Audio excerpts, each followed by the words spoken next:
రాజోల్ నియోజకవర్గంలో మామిడికుదురు మండలంలో ఉన్నటువంటి చివరి ఇల్లుగా ఉన్న అటు పి గన్నవరం కావచ్చు, ఇటు రాజోలు కావచ్చు, చివరిగా ఉన్న సరిహద్దు ఇది.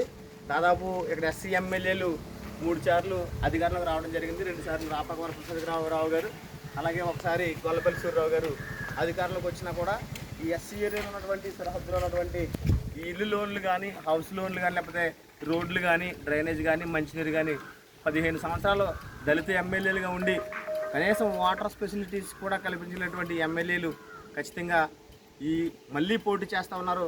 డాక్టర్ బిఆర్ అంబేద్కర్ రాజ్యాంగం ఆయన పోతే ఈయనకి, ఈయన పోతే ఆయనకి అన్నట్టుగా వీళ్ళిద్దరే అంబేద్కర్ రాజ్యాంగం వీళ్ళకి రాసినట్టుగా ఉన్నది. ఖచ్చితంగా రాజోల్ నియోజకవర్గ ప్రజలందరూ ఆలోచించండి.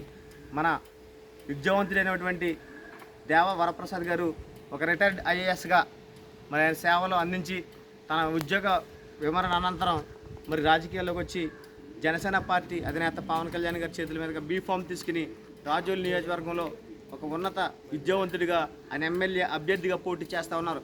ఖచ్చితంగా మన ఎస్సీ, బీసీ, ఎస్టీ మైనార్టీలంతా కూడా దేవ వరప్రసాద్ గారికి మీ అమూల్యమైన పవిత్రమైన ఓటేసి గాజు గ్లాస్ గుర్తుపైన అత్యధిక మెజార్టీతో గెలిపించండి.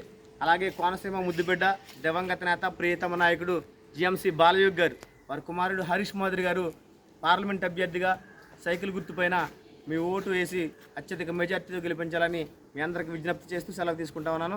మరి రోడ్డు చూస్తూ ఉంటే చాలా వర్షం వస్తే చాలా ఇబ్బందిగా ఉంది.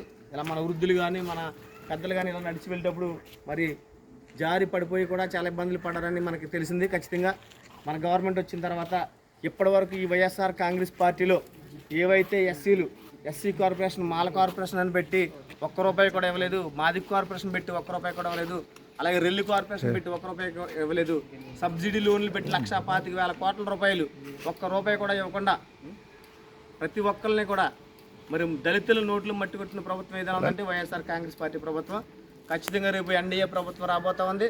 వచ్చిన తర్వాత 5 సంవత్సరాల్లో దళితులు ఏవైతే కోల్పోయారో ఈ యొక్క రావాల్సిన ఈ సబ్సిడీలు కానీ, ఉద్యోగాలు కానీ ఏవైతే కోల్పోయారో రాబోయే 5 సంవత్సరాలు అవన్నీ తిరిగి రీస్టోర్ చేసుకుని మన దళిత యువకులకు అందించే బాధ్యత ఈ ప్రభుత్వం తీసుకోబోతుందని మీ అందరికీ తెలియజేస్తూ సెలవు తీసుకుంటా ఉన్నాను.